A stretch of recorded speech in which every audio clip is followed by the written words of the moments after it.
Hello, everyone. If you're joining us live, thanks for making time in your busy day. If you're watching this on YouTube, thanks for stopping by. This is the latest in Postmedia's Driving into the Future panels. I'm David Booth, and I'm the senior writer of Driving. Today, we're going to talk to our panel of experts about the future of auto sales. The coronavirus has changed everything about our lives. Self-isolation has become the norm. Total lockdowns are almost commonplace. Masks are hopefully being worn everywhere. We're not allowed to visit our dearest family members, and even the best of friends are reluctant to hug. The world most certainly has changed. No place more so than the auto industry. The bottom dropped out of the auto sale market last spring, with dealerships and factories completely shut down. Sales have since rebounded very nicely indeed, in fact. But the way we buy cars now is much different than it has been in the past. Test drives are remote, sales are virtual, and you're not even allowed in the dealership to wait for your car as it's being serviced. Dealers have responded by promoting online interaction, being accommodating of remote test drives, and promoting digital sales. But will this continue after the pandemic has passed? Will we finance our cars online? Will our interactions with salespeople always be virtual? And will we ever buy our cars without actually test driving them beforehand? To help us answer all those questions, we're joined by Richard Trevisan, Brand Director of Genesis Motors Canada, Pat Barnes, co-owner and dealer principal of Goderich Toyota, Shane Peeber, Managing Director of Cadillac Canada, and finally, but most certainly not least, our own Lorraine Sommerfeld, Driving's own consumer advocate and author of Lorraine Complains. Welcome to you all. Hi. Thank you. And before we get started, let me remind viewers that we'll be trying to answer your questions at the end of our discussions. And guys, the level of reader questions this week speaks to a consumer both wary of COVID-19 and plainly tired of it. So let's get right to it. Richard, Genesis Canada was well down the road to revolutionizing the way it sells cars before the pandemic hit. Why don't you tell us what Genesis at Home is, what services it entails, and if the coronavirus has accelerated the transition away from the classic showroom? Yeah, first of all, thank you, David, for inviting me to this great panel. It's going to be interesting conversation, and let's start with Genesis and a little bit of before answering your question. I'll give you a little bit of history to the audience. So Genesis is a new brand launched in 2016, and that was launched at the global level. So for the Canadian market in late 2016, the management team here at Genesis asked themselves, how do we launch a brand quickly and make sure that we create awareness to the consumer? So we looked at statistics, and what's important is that consumer habits are changing post-COVID, but also before COVID, and the consumers are looking for convenience and comfort and also safety. So we also looked at various statistics, like, for example, 80% of luxury consumers are looking for an at-home test drive. They prefer to have the car brought to their office or home instead of going to a dealership. So putting all the data together, we decided, okay, let's launch Genesis in a unique and different way and make it consumer-centric, focus on consumer needs. So what we did is we launched Genesis at Home. What is Genesis at Home? So it's a concept where we come to you. So we are bringing the showroom, the Genesis showroom, to the customer cottage, the customer home or office. You can see everything on your laptop, on your iPhone.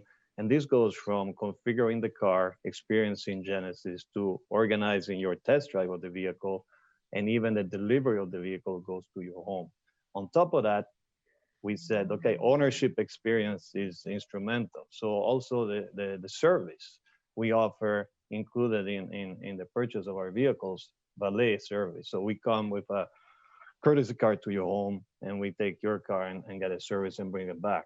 So again, that's convenience. Then number two, when we launch, and this is now being extremely important even with a situation like COVID, is making it easier for the consumer. So one price, all-inclusive pricing. This gives, again, customer reassurance. I don't have to negotiate as a consumer. I see the price. Doesn't matter if I live in Victoria or Quebec City, it's the same price for a Genesis. So again, respecting the consumer.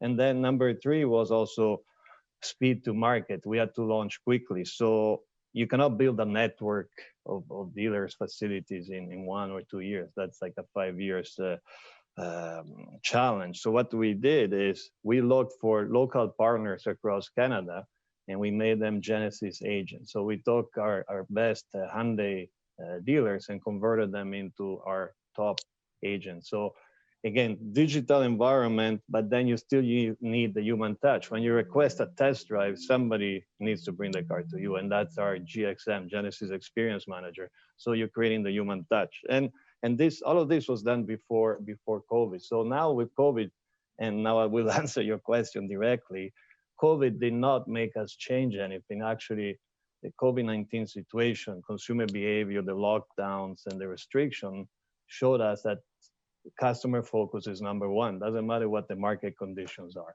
So being digital, bringing the car to you, making sure that the home of the customer remains that, what I like to say, the cocoon of your safety. A home is always a home. Doesn't matter if it's COVID, non-COVID, and that creates a safety environment. And we bring the vehicle and the purchase experience to your home, hence you have full control. Thanks a lot, Richard.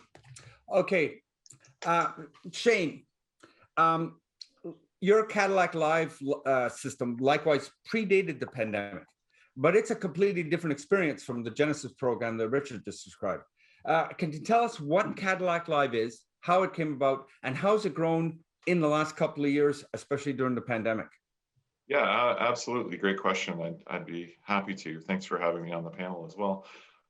So Cadillac Live is, its genesis started prior to COVID. It started in early 2019, and we had about a year's experience with it before COVID hit. And so Cadillac Live is sort of the first of its kind digital shopping experience where a consumer can go onto any website using a smart device or tablet or their laptop, whatever they may have, and interact with a live one-on-one or a group tour with a studio of Cadillac Live agents where they can give them one-on-one advice, show them the vehicle.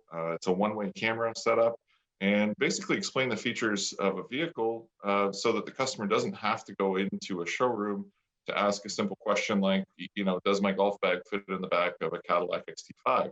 They can cross some of those things off their list without visiting multiple dealerships in preparation. And they can do it on their own time. One of the benefits of it is, they have the ability to go after hours. So while dealerships may have standard hours, Cadillac Live has hours that expand pretty far beyond the usual dealership, in some cases open till 1 a.m. So it's almost like you have a virtual assistant that has a live one-on-one person there that can answer your questions anytime you need to, and show you the vehicles live with a one-way camera. And it's really resonated with consumers and grown pretty spectacularly over the last year or so. We had 59,000 interactions last year, over 1,400 test drives, and we continue to see growth month over month, pretty significant as the pandemic started and continues with further stay-at-home orders right now.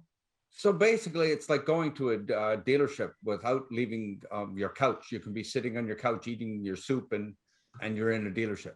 Yeah, exactly. It's like a virtual showroom. We have a real physical showroom, real live agents. All of our product lineup is there, and you can ask questions. You can join a group tour. You can do a one-on-one session, and the advisors, the live agents, can show you whatever you like about the vehicle, answer any questions you might have. And, we have the largest luxury dealer network in the country, and it's really meant to complement that, not replace it. Our dealers are our strength in Canada, but what this is doing is helping consumers answer questions on their own time and even send qualified leads to our dealers, which really helped us, generate the best sales in our history. 2020 was actually the best retail sales year for Cadillac in its Canadian history. We were up over 12%, and we feel quite good about how Cadillac Live has helped us get there. Congrats. Okay, so thanks, Shane. Hey, Pat. From the looks of things, you're sitting in your dealership Way to self-promote, guy. So you're a relatively small dealer in a relatively small Ontario town. Why don't you walk us through a little how the latest stay-at-home orders have hit you and what you've done to survive all the varying closures and restrictions? How have you prospered in the last year?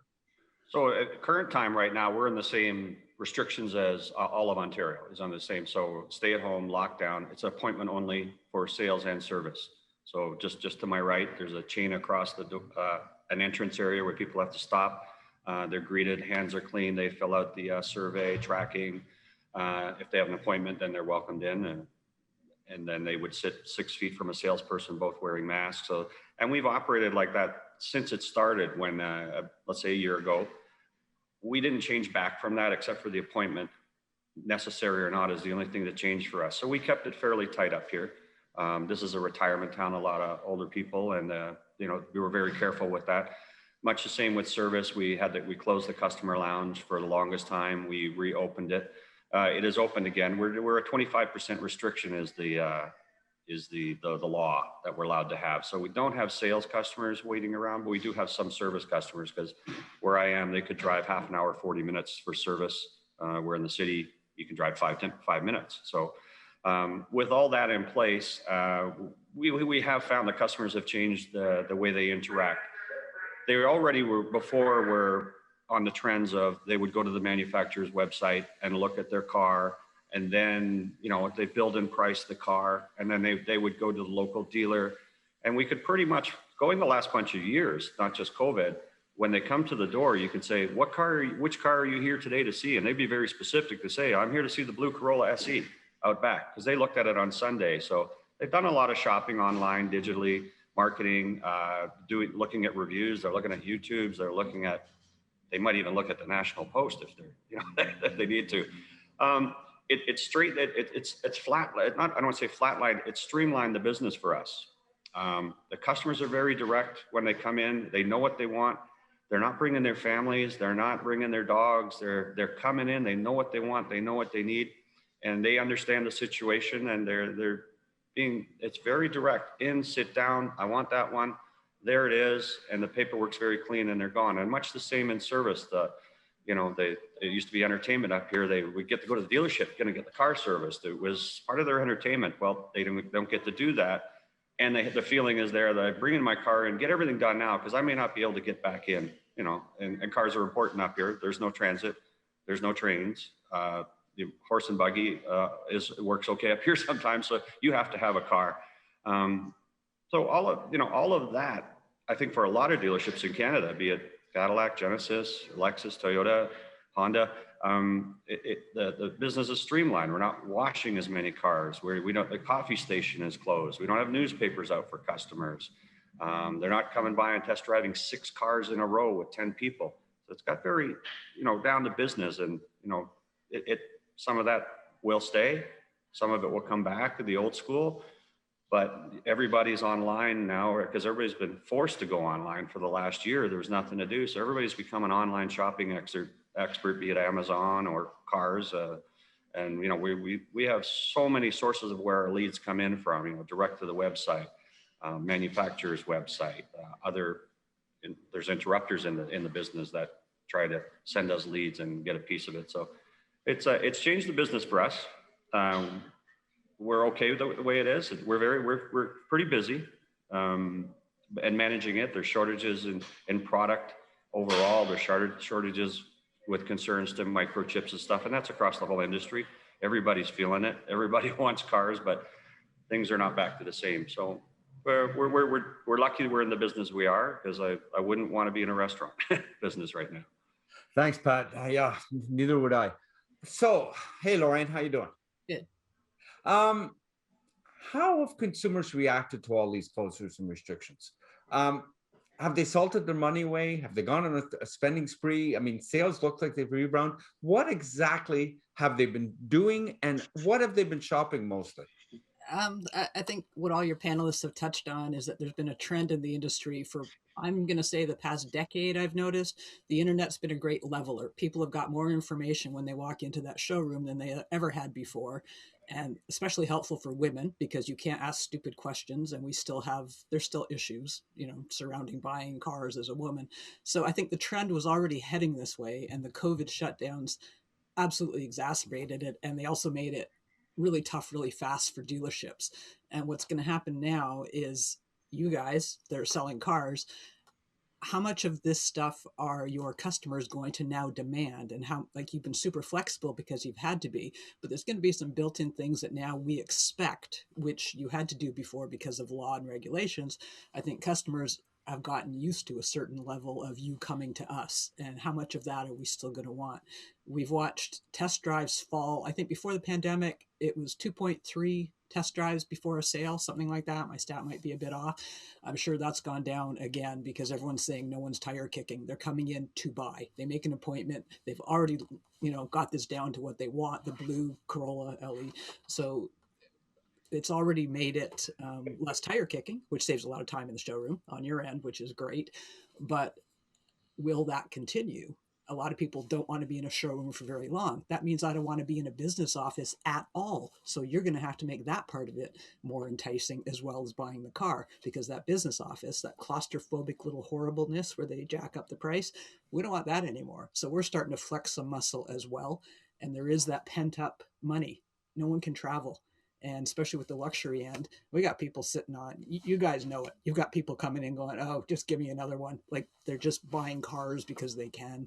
And for some of us, scared to transit, moving into maybe smaller, more entry level cars, that's happening. We want to be treated really well too.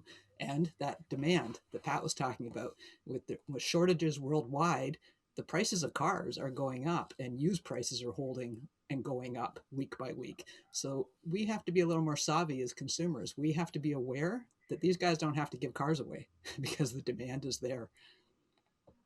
Yeah, too true. Very true. Back to you, Richard.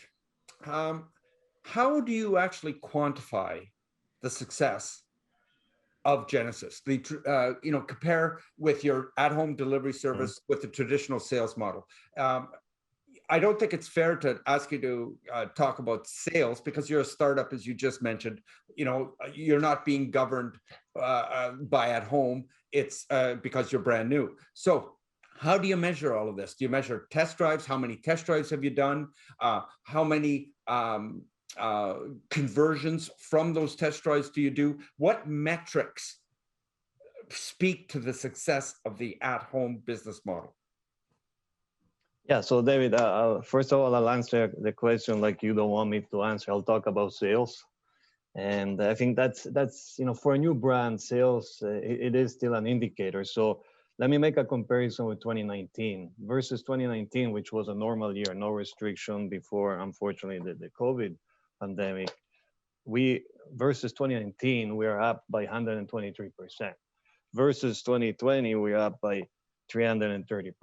So first of all, for us, it's not just selling the vehicle, but creating new customers demand, gaining new customers. That's how we measure our success, because we have great products. We just won the AJAC award for the best utility vehicle in Canada for the GV80. So that's thanks to you, the media, we're getting great acceptance. Products are accepted by our consumers. But the key to success is having more consumers drive our vehicle. So now, this was my first answer to now follow you, as I think you're the control tower of this meeting. So I'll answer directly your question. So in 2019, for every person, let's say if we had 10 people test driving a Genesis, almost 7 would buy it. So that's 70%. During COVID, that went down to, for every 10, 5 people would buy a Genesis, because there were less potential for test drive. So we had the test drive ratio also go down.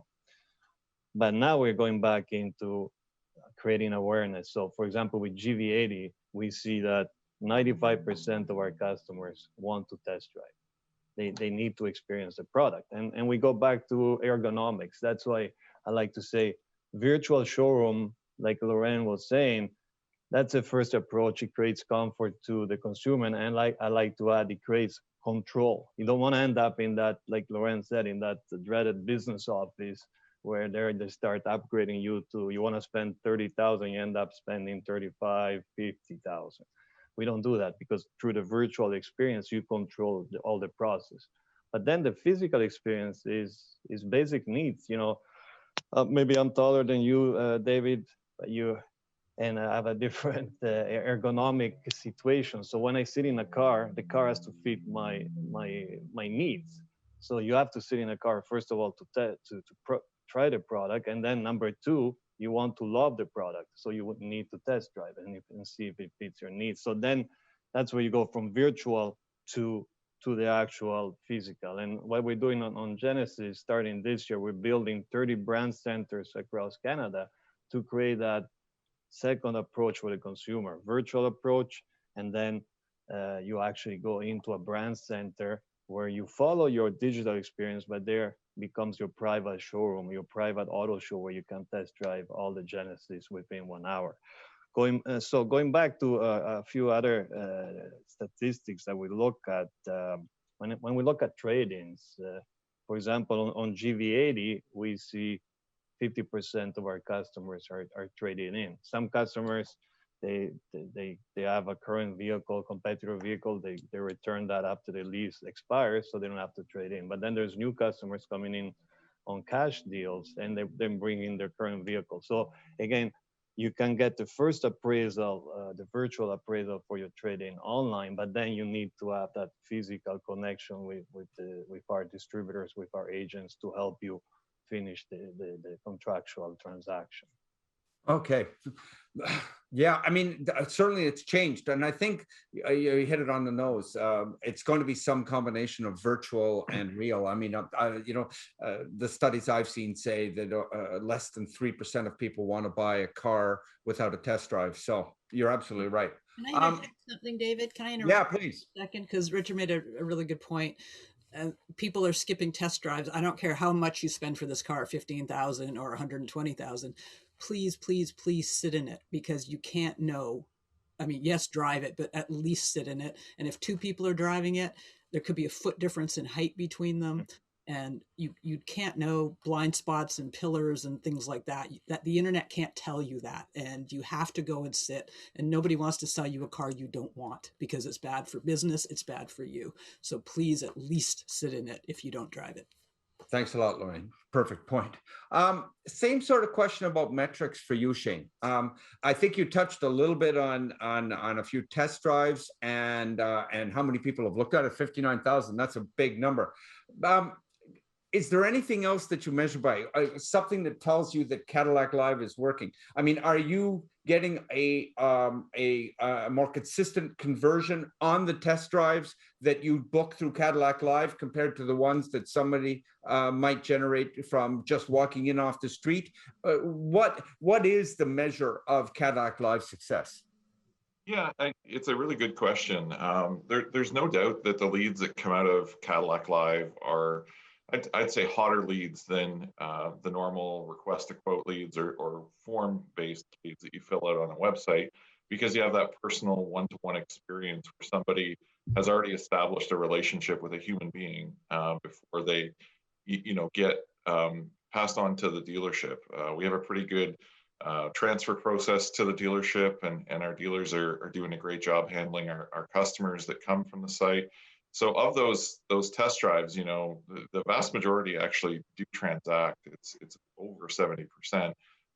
So we're just actively working to grow our test drives out of the site, to try to get folks into the dealership to test drive for a lot of the reasons that you've discussed on this call. It is still critically important to us.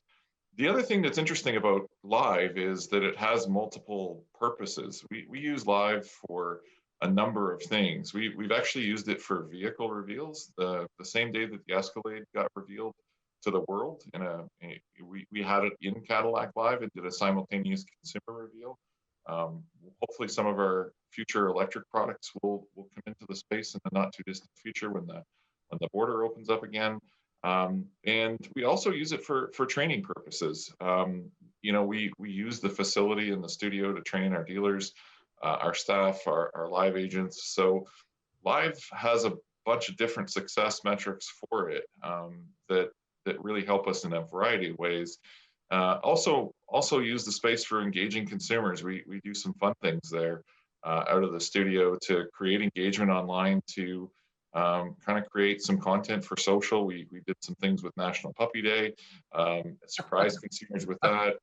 We had our Cadillac Blackwings in there, and still do, the same day that they were revealed, and did a lot of group tours on those on social media to catch people's attention. So I think live serves a pretty large purpose for us beyond just the test drive.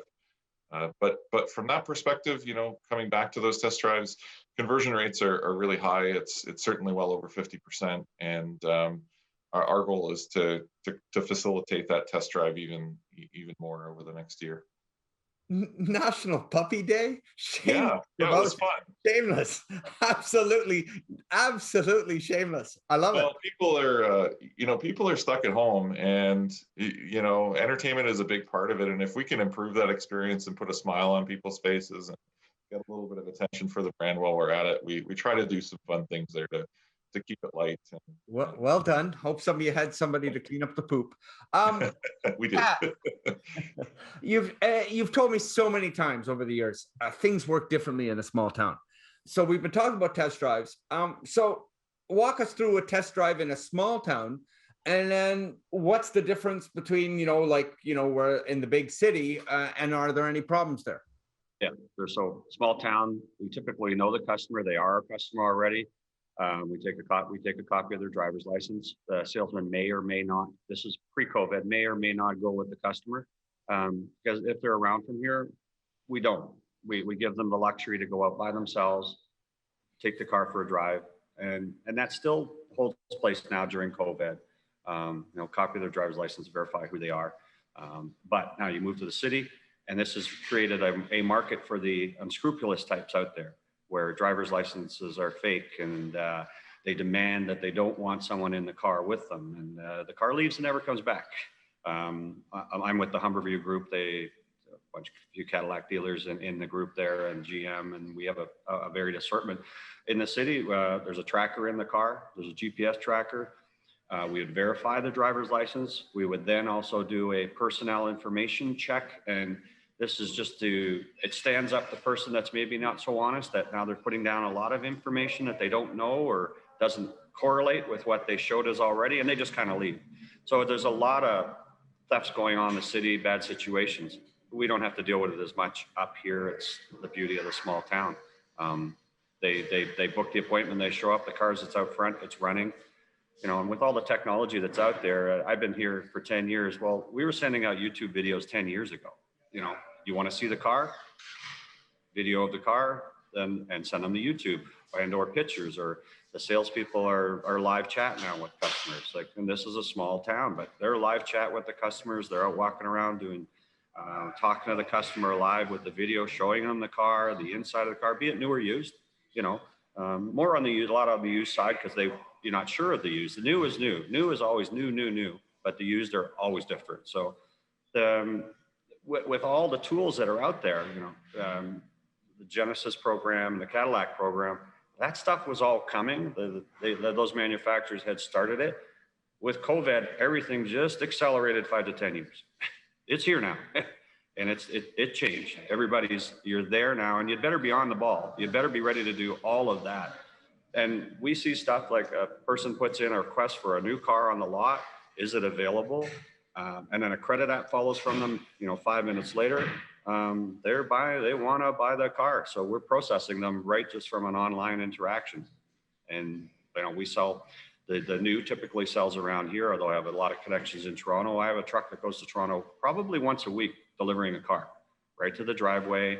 There it is. We've done a pre-appraisal on their used. They've taken pictures for us. We redo the appraisal on the site, just on the spot, to make sure it's okay. And the customer gets their car in their driveway. We've been doing it for 10 years, and we're just a little small dealer. So big dealers are doing that. It's more structured with the other two manufacturers there. But customers, some demand it.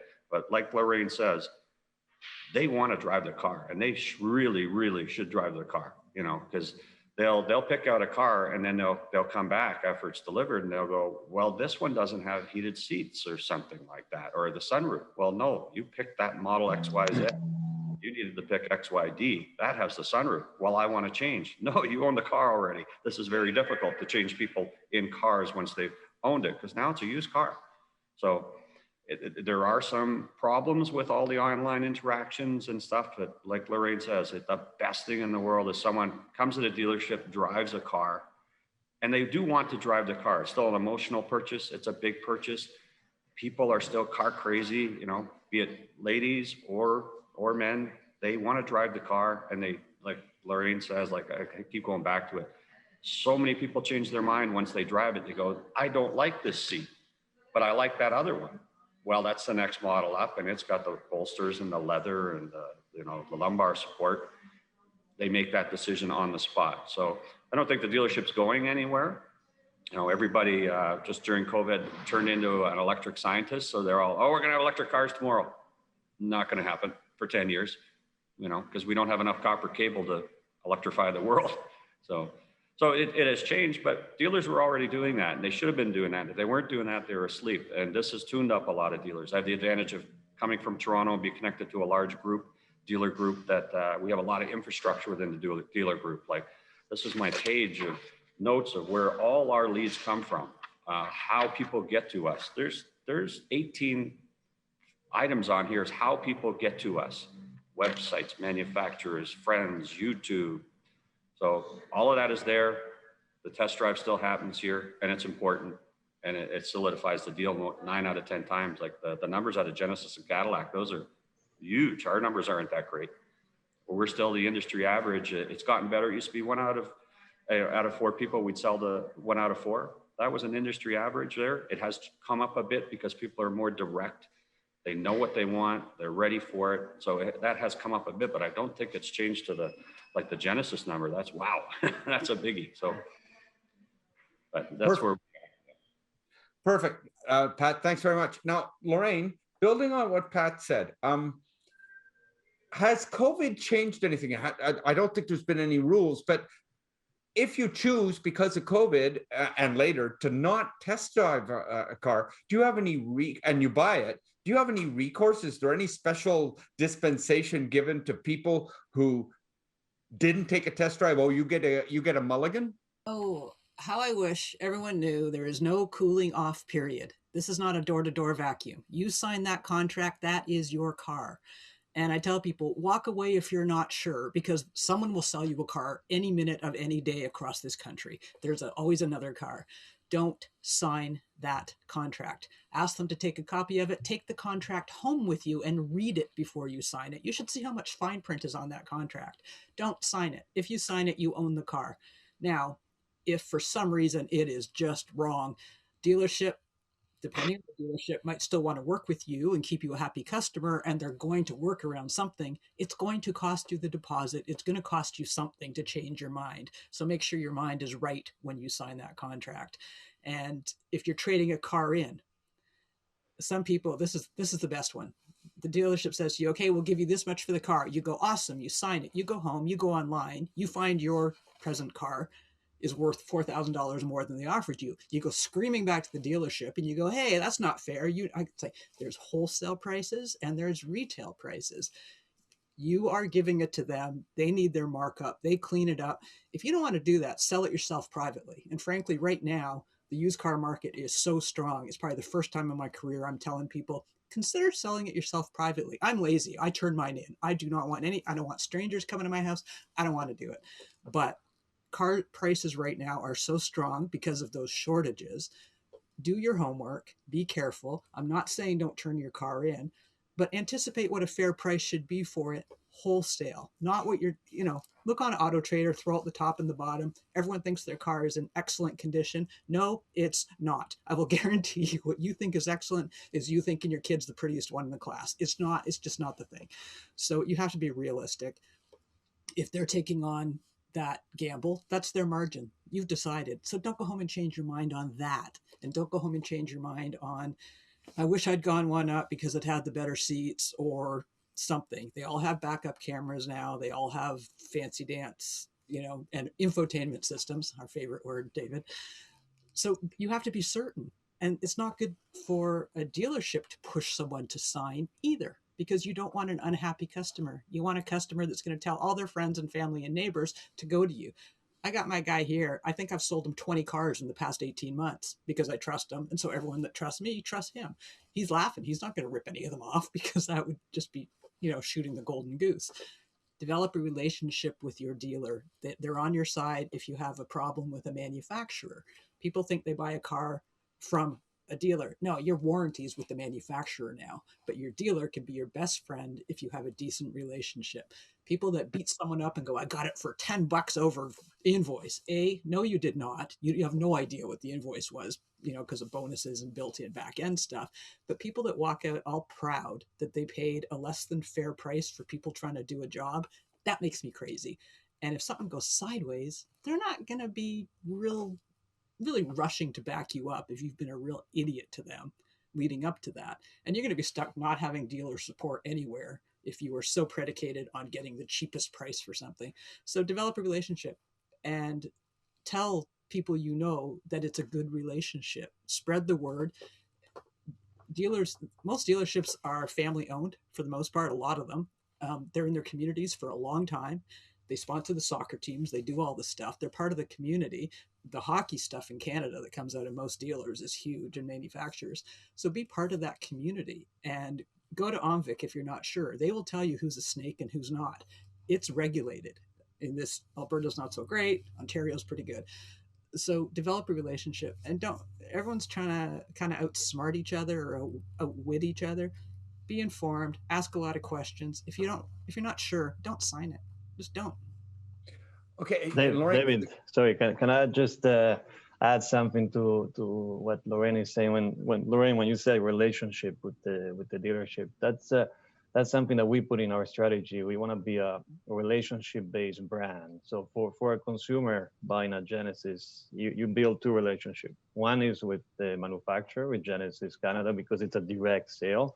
But then you're also getting, like you were saying, that local community expertise, which is based on our agents, our distributors. We have this Genesis experience manager. That person, he or she becomes your private relationship consultant, because buying a car is not just, okay, I got the best price and that's it. No, it's a relationship. There is service. In future, you want to be able to upgrade to another vehicle from that brand. So this relationship is instrumental. And with Genesis, we're offering to the consumer two relationships, as I said. And then just to add on the metrics, we actually focus on the purchase experience. And going back to what you were saying, Lorraine, that once you buy a car, if you make a mistake, that's a hard mistake to solve. So we prevent mistakes by making sure that we do surveys, and 95% of our customers are completely satisfied with the purchase experience that Genesis is offering. And that helps prevent you, a consumer, from buying the wrong vehicle. Because the role of the manufacturer and the distributors that we have for Genesis is to make sure that you're buying the right G70. If it's not a 2-liter, you buy the 3.3 because you want more of a sporty car. So this is our role as consultant, to build a relationship and create customer satisfaction. Thanks for the clarification. I'm going to have to break the order. I'm going back to Lorraine. This is a very important question, I think. And you touched on it before, and you could probably do the next 30 minutes on this. So, but anyways, has the opacity of the internet and the virtual experience made the entire virtual sales of a car a little more gender blind? Is this been a good thing for women? Oh, I've been hearing this for, like I said, over a decade now. Women are so glad that they can ask any question because they can be intimidated. It is still an intimidating process for anyone. It is still more intimidating for women. I wish it wasn't. We're trying really hard to change it. But someone trying to sell you a car, and that salesperson's money is all resting on you buying that car, and they need the numbers to get the bonus at month end. You hear of unscrupulous things like registering cars that haven't been sold yet because they want to bump numbers. And I had a reader that she'd bought a car and it had been registered months before, and the warranty started when it was registered. And then she found out she's out of warranty because it should have been sold as a demo. They sold it to her as new. This is not how this business should work, and they're cleaning themselves up in some ways. But again, the importance of finding a dealer you trust and stick with them, because frankly, it's the safest thing to do. But the internet has leveled everything. I can ask the internet anything. It doesn't know if I'm sitting here in my pajamas. It doesn't know if I'm a woman.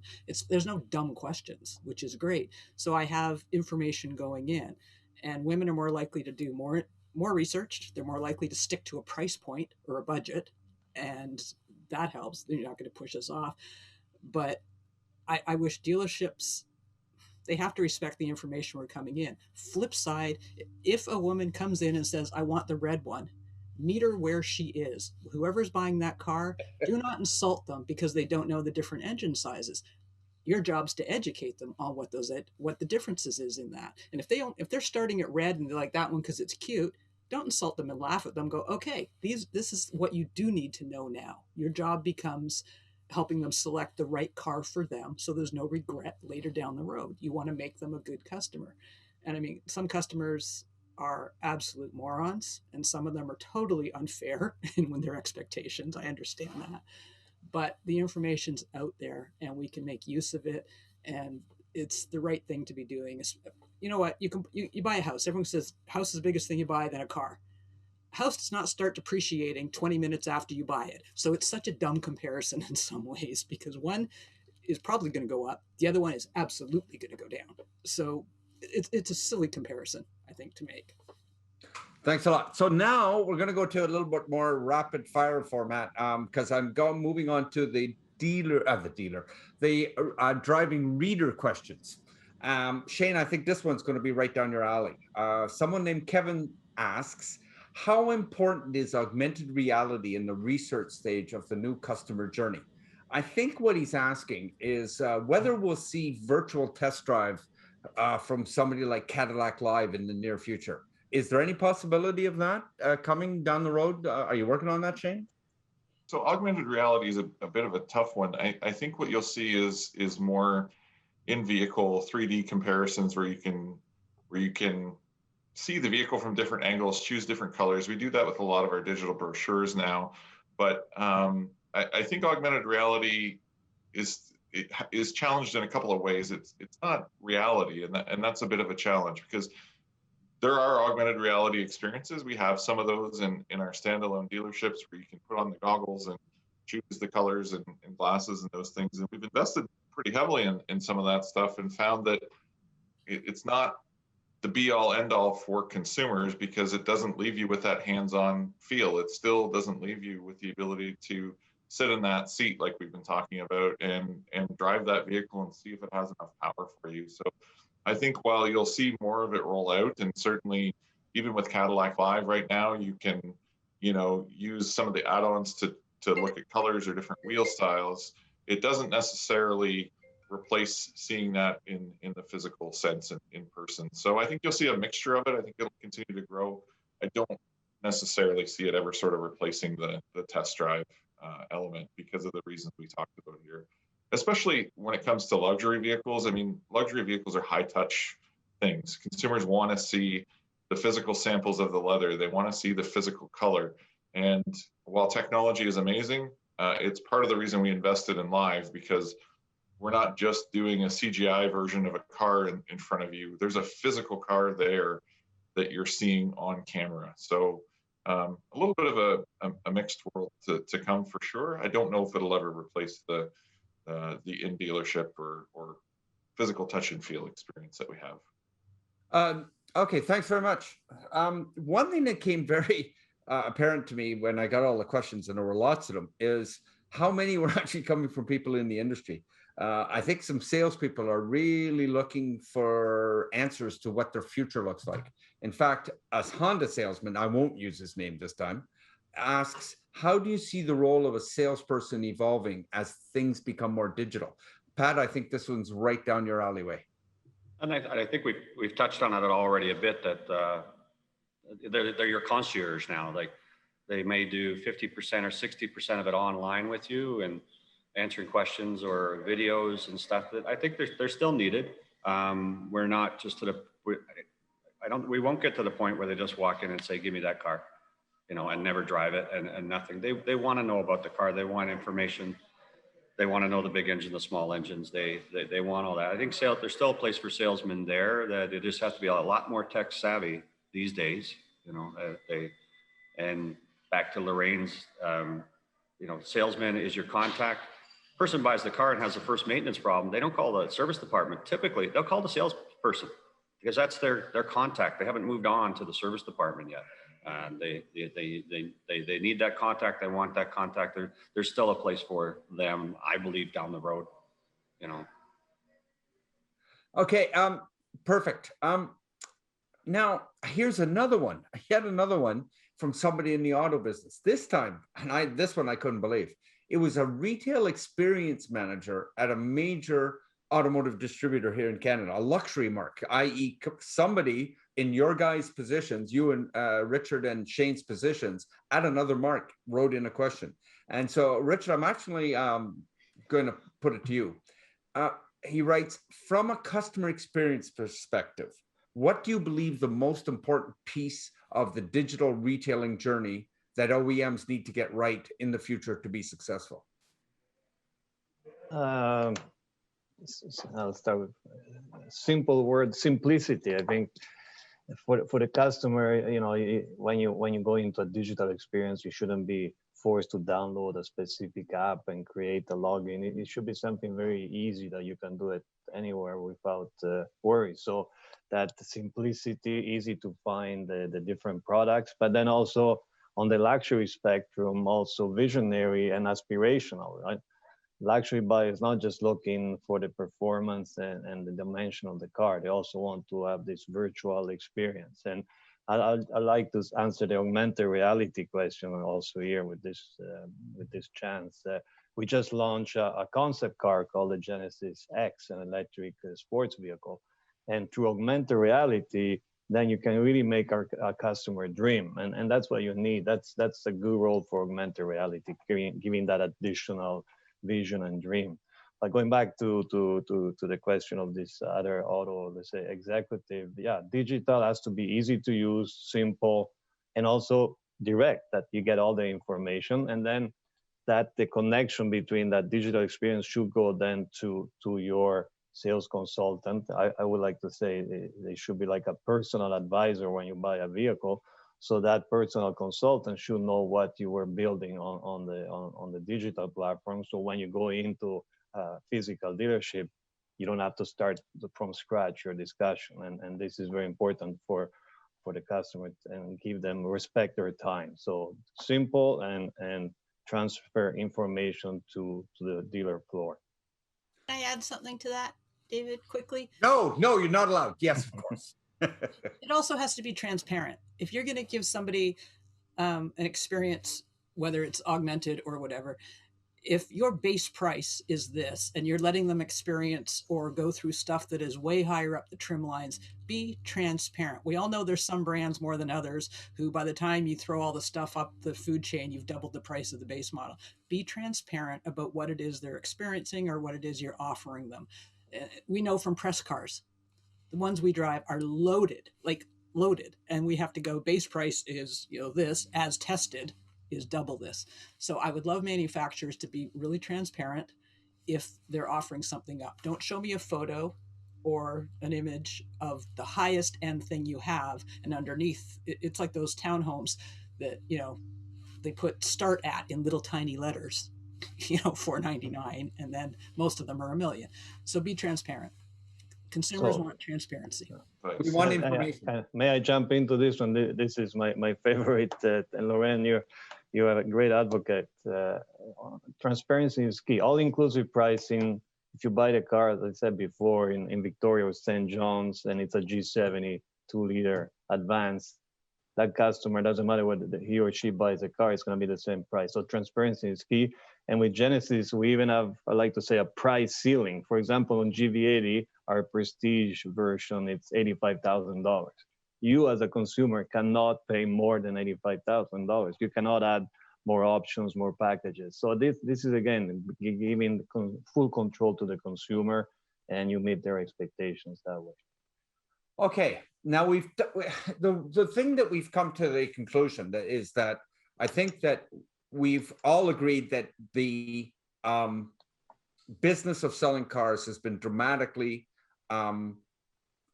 changed as a result of all the restrictions. We've also seen that some of the changes have been beneficial both to consumers and I think also, from what Pat's saying, some of the dealers. So, but over to you, Pat. What's your best guess of how much of what you've done so far will remain in place, and what will your customers demand that you keep in place, you know, from a dealership perspective? What are you going to have changed and keep of the changes since the pandemic hit? I think all the technology that got accelerated during COVID that was coming anyway, you know, videos, virtual test drives, that will stay. 50% of the customers will maybe gravitate to that and like that. Maybe the younger crowd, maybe the techie crowd, maybe the luxury vehicle crowd, higher end stuff. But I think 50% will come back to, they like coming back to the dealership, and they want all that contact and interaction. And, you know, people come, we have all of us have an MSRP. We're not allowed to sell a Corolla for more than this. I can't. But people come in and want to bargain, and they go, why are you guys so tough to bargain with? We say, well, we didn't start the bargaining, you did. And, you know, like Lorraine says, like, we don't make $1 million on a Corolla, and we do have to pay a salesman and keep the lights on so we can service you. If you buy everything from Amazon, the dealerships will disappear, you know, because you can buy a car in Italy from Amazon, right? You can do all that, but you need dealerships to take care of it. We do deliveries for customers, and they take 2 to 3 hours now with all the technology that's in it. And we tell them, we will see you tomorrow. They go, no, why? Because you'll be back tomorrow, and we're going to show you another half hour. And then you're going to be back in 2 weeks to show you another 10 minutes. So that stuff won't go away. People need to see dealerships. They will come back. Some may buy it online, but you're still going to have a dealership for a long time. Electric cars might make it simpler down the road, but that's so far down the road, you know. Could I add something to that, David? Just briefly. Keep it short. I'm getting towards the end, and I have one really important question, so keep it short. I will. One of the things we've seen, to Pat's point, is some dealer innovation where they've actually taken some of those traditional roles, like a business office role being a different person than the salesperson, and they've started to combine those, and so that you're dealing with one person start to finish at the dealership. And it requires a different skill set, but we're finding it is improving the customer experience. So we're working through that to try to streamline that with our dealers, so that you limit the number of touch points that you have to go through in a dealership to avoid some of the behavior that you were suggesting, Lorraine, but also just so that you build trust with that one person, and they're your go-to person in the dealership. So we've seen some good success with some dealers trying that. Okay.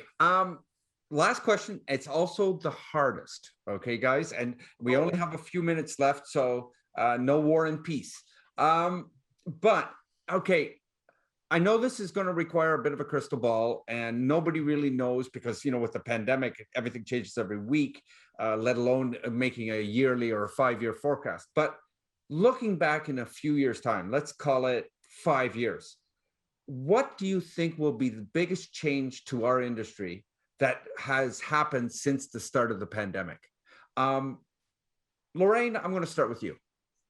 I think people are going to realize they need to take better care of their cars through maintenance, because you can't have what you want with no warning anymore, with parts supplies and shortages and things like that. So I think people are going to have to start respecting the relationship they have with their dealer more and valuing it, but they're going to have to start taking care of their cars and thinking ahead. And instead of waiting till something is broken, they're going to have to keep maintaining it.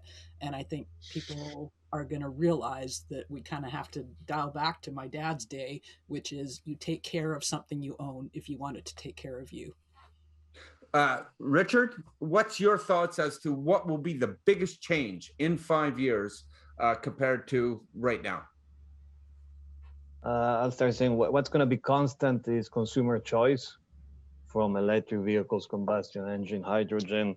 There's going to be continuous consumer choice. From the change, I think it's really the balance, finding the right balance between the digital and the physical experience, and the role of the sales consultants, and becoming more, like I was saying, your personal advisor, your personal consultant. And that's what the change is going to require. And then as the main task is going to be retaining loyalty with your consumers, be it the OEM side or the dealer side. How do you maintain that consumer to come back and purchase more vehicles from you and not go to somebody else? Okay. Shane, what do you think will be the biggest difference in Cadillac in 5 years compared to what we're seeing today? Yeah, I think for us, the biggest thing is going to be our transition to electric vehicles. Right now, we don't have any electric vehicles in our portfolio at Cadillac, but in 5 years' time, it's going to be the majority of what we sell. And by 2030, we'll be fully electric. So pretty exciting times ahead for us, lots of change. We're about to reveal the production version of the Lyriq, which is our compact crossover EV in the next little bit.